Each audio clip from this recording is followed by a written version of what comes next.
नमस्कार। तो सीएम सुक्खू बड़ी-बड़ी घोषणाएँ कर रहे हैं, तो आइए जानते हैं क्या कुछ बोल रहे हैं।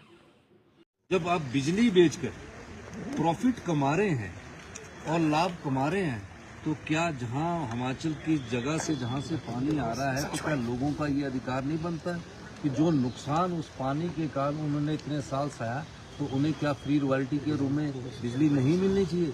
ये हमारी बात है, जो हम उनसे बार बार कानूनी तरीके से भी उठा रहे हैं और बार बार अपनी इस बात को उठाकर अपना अधिकार मांग रहे हैं। कब तक आप हिमाचल के लोगों के अधिकारों का हनन करते रहोगे?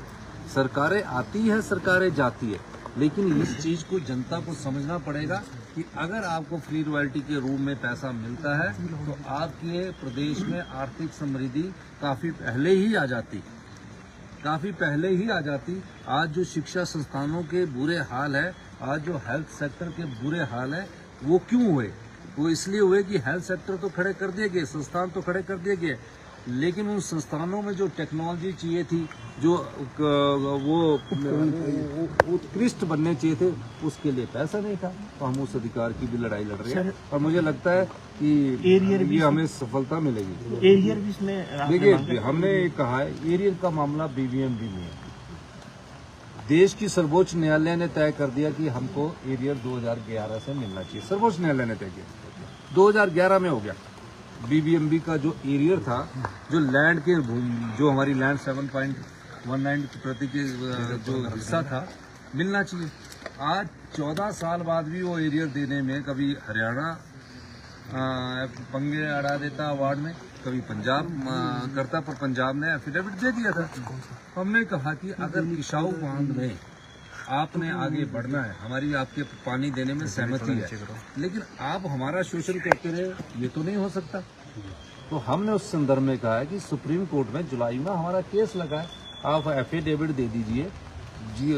एक सहमति चीफ सेक्रेटरी के लेवल पर मैंने अभी कहा है कि बने और एक एफिडेविट फाइल करें कि हम आपको एरिया 15 साल में बिजली के रूप में देंगे, पैसे के रूप में देंगे, वो आप तय कर लीजिए, पर हमारा अधिकार तो दीजिए।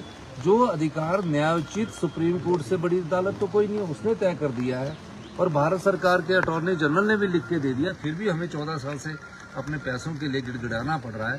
तो ये दुख की बात है। इसलिए किसाऊ बांध के पानी की जो हरियाणा को है, दिल्ली को है, तो हमने एक फैसला किया, हमारी सरकार ने फैसला किया कि हम किसाऊ बांध तब बनाने के लिए सहमति है। एक तो उसका पूरा पैसा 90-10 भारत सरकार दे, जिनको पानी चाहिए उसके लिए तो 90-10 भारत सरकार हरियाणा और दिल्ली क्या दे रही है और तीसरी स्टेट को दे रही है, और जो हमको बोल रही है कि अगर उससे जो बिजली पैदा होती है उसके पैसे आप दो, ये तो न्यायोचित नहीं है। एक तो हमने ये बात कही है। दूसरा हमने कहा है कि आप हमारा जो BBMB का एरिया है, जो हरियाणा सरकार के हाथ में बात है, वो आप सुप्रीम कोर्ट में एफिडेविट फाइल कर दीजिए, उसके बाद हम किसाऊ बांध पर आगे बढ़ेंगे। कैंसर पेशेंट्स को दवाइयां नहीं मिल रही है। है प्रधानमंत्री जी को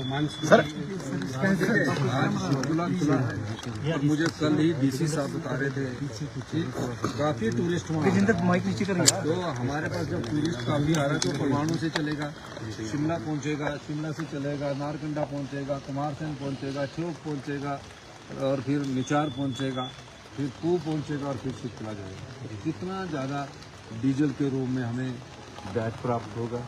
कहीं पानी की बोतल खरीदेंगे या कोई कुछ और चीज़ खरीदेंगे, खाना खाएंगे और किसी होटल में ठहरेंगे तो GST के रूप में आएगा। ये सब चीज़ें टूरिज्म इंडस्ट्री को बढ़ावा देना पहले दिन से हमारी सरकार की प्राथमिकता थी और उस समय हम आगे जाएंगे। कैंसर पेशेंट्स को दवाइयां नहीं मिल रही है सर, उनको इलाज नहीं। अब ये मुझे तो अभी पता लगा है, तो ऐसा प्रदेश में नहीं हो रही। क्या तैयारियां हैं राज्य सरकार की? देखिए, इसमें आधिकारिक स्तर पर बैठक हो चुकी है और आज मानसून प्री मानसून बहुत जल्दी आ गया है। मुझे लगता है कि हमारी इसमें तैयारियाँ निश्चित तौर पर अच्छी है और बरसात के मौसम में मैं पर्यटकों को भी कहना चाहूँगा कि वो हमारे पर्यटक स्थलों के पास आए। कोई मानसून में कोई किसी को नुकसान नहीं होता। जब 2023-24 में भी आपदा आई थी तो 75,000 पर्यटक फंसे थे, बिल्कुल हमने उनको बता दिया था। वो फंसे थे जो नदी के किनारे गए। सिटीज में आ सकते हैं, नदी के किनारे ना जाए तो पूरे हिमाचल प्रदेश में मानसून पर्यटन की बहुत अच्छा पर्यटन है।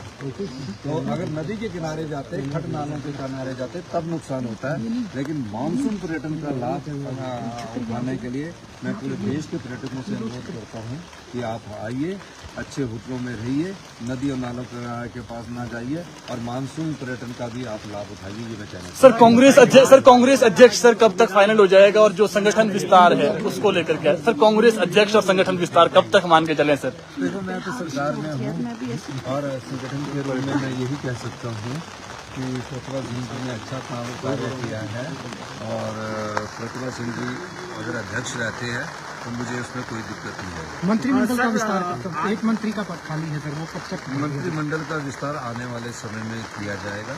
निश्चित तौर पर जब भी सक्सेसिव गवर्नमेंट्स रहती है तो मंत्रिमंडल का विस्तार किया जाता है, और मंत्रिमंडल के विस्तार के लिए उचित समय पर आपको भी। सर भाजपा आज काला दिवस मना रही है इमरजेंसी को लेकर, क्या प्रतिक्रिया कांग्रेस?